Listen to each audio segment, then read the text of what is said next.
DynamoDB try करने वाले लोगों को दो सवाल परेशान करते हैं। स्केल पर मेरी डेटाबेस थ्रॉटल क्यों होती है और मेरा बिल अचानक इतना बड़ा क्यों हो गया। लगभग हमेशा इसकी वजह ये होती है कि लोग एसक्यूएल की आदतें एक ऐसी सर्विस पर ले आते हैं जो बिल्कुल अलग तरह काम करती है। DynamoDB एक मैनेज नो स्क्यूएल की वैल्यू स्टोर है और इसे आप उल्टा डिजाइन करते हो अपने एक्सेस पैटर्न से शुरू करके।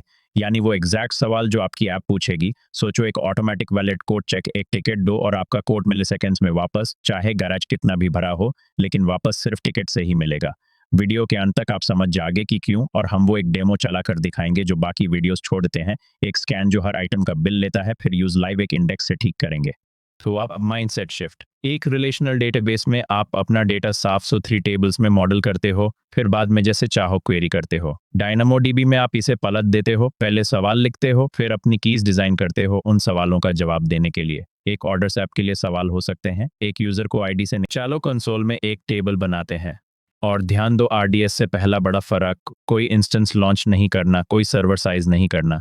एएपी बस सीधा एक टेबल बना लेते हो। ये पूरी तरह सर्वरलेस है और खुद ही स्केल करती है। इस क्रिएट टेबल स्क्रीन पर आप इसे एक नाम देते हो और प्राइमरी की डिफाइन करते हो, और यही असली डिजाइन डिसीजन है। एएपी एक कैपेसिटी मोड भी चूज करते हो, जिस पर हम थोड़ी देर में बात करेंगे। बस इतना ही, कोई पैचिंग नहीं, कोई डेटाबेस इंजन प्रोविजन नहीं, टेबल कुछ सेकंड्स में रेडी है। यह रहा टेबल और इसकी वोकैबुलरी। एक टेबल आइटम्स रखती है, हर आइटम एक रिकॉर्ड है, जैसे एक कोट। हर आइटम एट्रीब्यूट से बना होता है, उसकी जमीन। और यही फ्लेक्सिबल बात है, अलग अलग आइटम्स के बिल्कुल अलग एट्रीब्यूट्स हो सकते हैं, क्योंकि DynamoDB स्कीमलेस है। एएपी सिर्फ उन जगहों का पैसा देते हो जो आप सच में बढ़ते हो। यहाँ आप हमारे ऑर्डर्स देख सकते हो, हर एक में एक यूजर आईडी, एक ऑर्डर आईडी, एक स्टेटस और एक टोटल। कोई सख्त कॉलम्स नहीं, कोई माइग्रेशन नहीं, फील्ड ऐड करने के लिए बस आइटम्स जिनके पास जो भी एट्रीब्यूट्स चाहिए वो।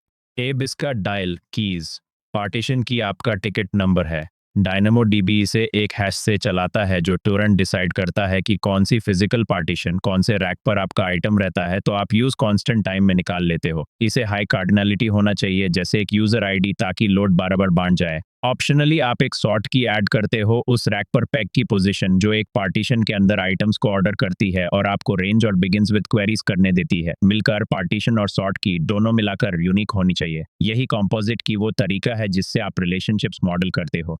वो कॉम्बिनेशन आपको आइटम कलेक्शन देता है, एक रैक पर सारे कोड्स, हर आइटम जो एक पार्टीशन की शेयर करता है साथ बैठता है सॉर्ट की से ऑर्डर्ड। तो यूजर 101 के सारे ऑर्डर्स वो यूजर आईडी शेयर करते हैं और ऑर्डर आईडी से अलग होते हैं। अब उस यूजर आईडी से एक सिंगल क्वेरी उन सारे ऑर्डर्स को वापस लाती है, पहले से सॉर्टेड, एक तेज और सस्ते कॉल में। इसी तरह DynamoDB one two many relationships को बिना किसी जॉइन के मॉडल करता है। आप रिलेटेड आइटम्स को एक ही पार्टीशन की के नीचे साथ रखते हो। एब सबसे खास हिस्सा, नंबर 1, कॉस्ट गलती। रीड करने के दो तरीके हैं, क्वेरी और स्कैन।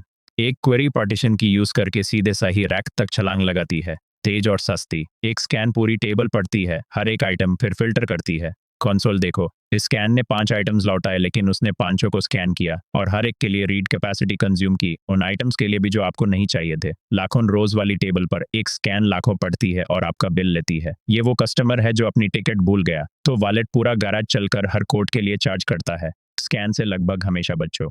तो आप क्या करते हो जब आपको अपनी की के अलावा किसी चीज से चीजें ढूंढनी हो, जैसे स्टेटस से यूजर आईडी के बजाय? गलत जवाब है स्कैन करना। सही जवाब है एक ग्लोबल सेकेंडरी इंडेक्स। यहाँ इंडेक्सेस टैब पर है हमारा स्टेटस इंडेक्स, एक जीएसआई जिसकी पार्टीशन की स्टेटस है। ये टेबल की एक सिंक्ड कॉपी है जो एक नए तरीके से ऑर्गेनाइज है। तो अब आप सीधे स्टेटस से क्वेरी कर सकते हो, तेज और सस्ता स्कैन करने के बजाय। एक जीएसआई एक दूसरा क्रॉस रेफरेंस डेस्क है जो कोड्स को अलग लेबल से ढूंढता है। 3 चीजें जान लो, ये इवेंचुअली कंसिस्टेंट है, इसकी अपनी कैपेसिटी है, और क्योंकि हर राइट इसे भी अपडेट करती है, हर जीएसआई आपकी राइट कॉस्ट को लगभग डबल कर देती है।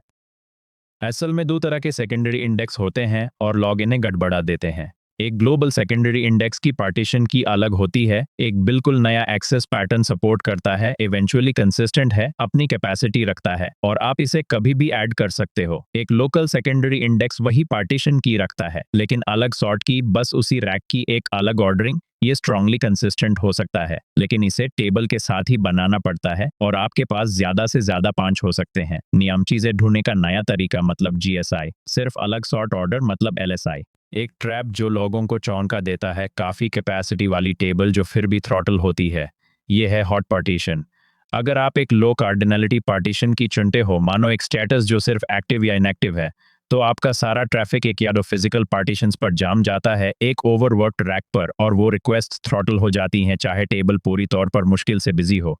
इसका फिक्स है एक हाई कार्डिनलिटी की, जैसे यूजर आईडी या एक सफिक्स ऐड करना राइट्स को कई पार्टीशंस में फैला देने के लिए। हजारान कोड्स को एक ही टिकट नंबर मत दो। डायनामोडीबी के दो बिलिंग मोड्स हैं और ज्यादातर बिगिनर्स को पता भी नहीं होता कि एक चॉइस है। ऑन डिमांड का मतलब आप पर रिक्वेस्ट पैसा देते हो बिना किसी कैपेसिटी प्लानिंग के। ये किसी भी स्पाइक तक तुरंत स्केल करता है और ये मॉडर्न डिफॉल्ट है। यहाँ से शुरू करो, खासकर स्पाइकी या अनजान ट्रैफिक के लिए। प्रोविजन का मतलब आप रीड और राइट कैपेसिटी यूनिट्स पहले से सेट करते हो। ये स्टेडी प्रेडिक्टेबल लोड के लिए सस्ता है और आप ऑटो स्केलिंग ऑन कर देते हो ताकि ये डिमांड के साथ चले। प्रोविजन का खतरा है ओवर प्रोविजनिंग, ऐसी कैपेसिटी का पैसा देना जो आप कभी यूज नहीं करते। यह है पर कोट वैलेट को पैसा देना बाडले में घंटे के हिसाब से फिक्स्ड वैलेट्स रखने के। एक छोटी पर जरूरी बात, read consistency. By default reads eventually consistent होते हैं। डायनामोडीबी सबसे नजदीकी सिंक्ड कॉपी से पढ़ता है जो आमतौर पर करंट होती है पर कभी कभी कुछ मिलीसेकंड्स पुरानी हो सकती है, और ये सस्ता है। अगर आपको बिल्कुल लेटेस्ट वैल्यू चाहिए तो आप एक स्ट्रांगली कंसिस्टेंट रीड मांगते हो, हमेशा करंट, लेकिन इसका खर्चा रीड कैपेसिटी का डबल है और इसे एक जीएसआई पर यूज नहीं किया जा सकता। तो ज्यादातर रीड्स इवेंचुअल रह सकते हैं। स्ट्रॉन्ग की तरफ तब बढ़ो जब आपको अपना खुद का राइट टोरेंट पढ़ना ही हो।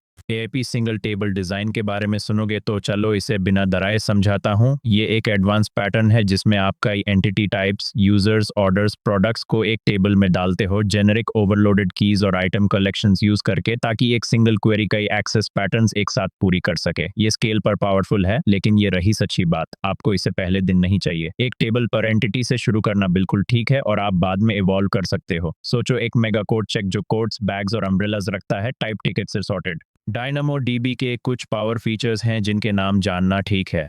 स्ट्रीम्स हर चेंज को एमिट करता है ताकि एक लैम्डा रिएक्ट कर सके। लीडर बोर्ड्स या एप्लीकेशन के लिए परफेक्ट।